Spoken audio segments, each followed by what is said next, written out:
When we took prayers out of schools, guns came into schools. Don't tell me about no separation of church and state.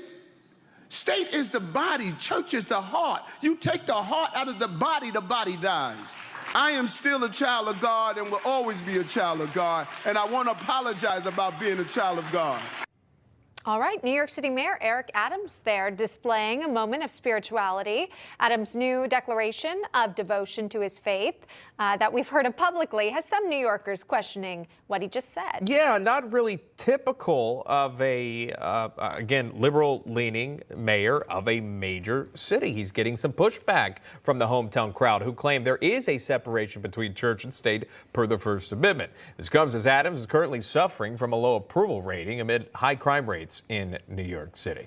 Brian Andersson is joining us. He's the former records commissioner for New York City. We also are pleased to have Rabbi Joe Potasnik. He is the New York Board of Rabbis Executive Vice President, joining us live there. Thank you both, gentlemen, for coming on. Brian, start with you if we can. Rabbi, stand by.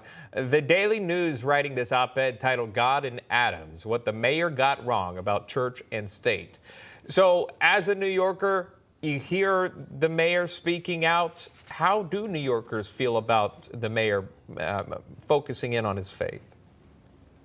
Brian. Oh, I'm sorry. Yeah. Look, he's speaking as a person, you know, and he's not talking about instilling faith in government. I mean, the first part of the First Amendment is not about freedom of speech. It's about Congress shall make no law establishing a religion. That's what it comes down to. And I don't hear the mayor doing that. But I do see a lot of candidates for office going to black churches. We see that on the news all the time. So how is that not melding church and state? I don't understand it. Everyone, I think, has a role to play. And if you find your strength in God, so be it. And that's what he's speaking to.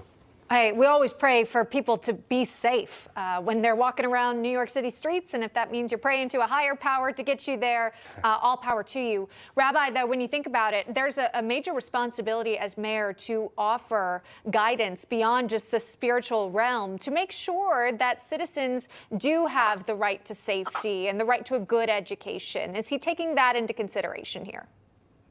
Yeah, look, I think, and I agree with Brian, he was talking about his own personal belief system, that belief also translates into behavior. And if we want a society that's safer, where people have respect for each other, we need a moral foundation. And very often that's rooted in religion. People can find it on different paths. The mayor wasn't selecting a path, but he was saying that we have a lot to contribute in terms of our religious traditions, and we should not ignore them. Religion and state were not to be isolated from each other. They were to be integrated in a constructive fashion.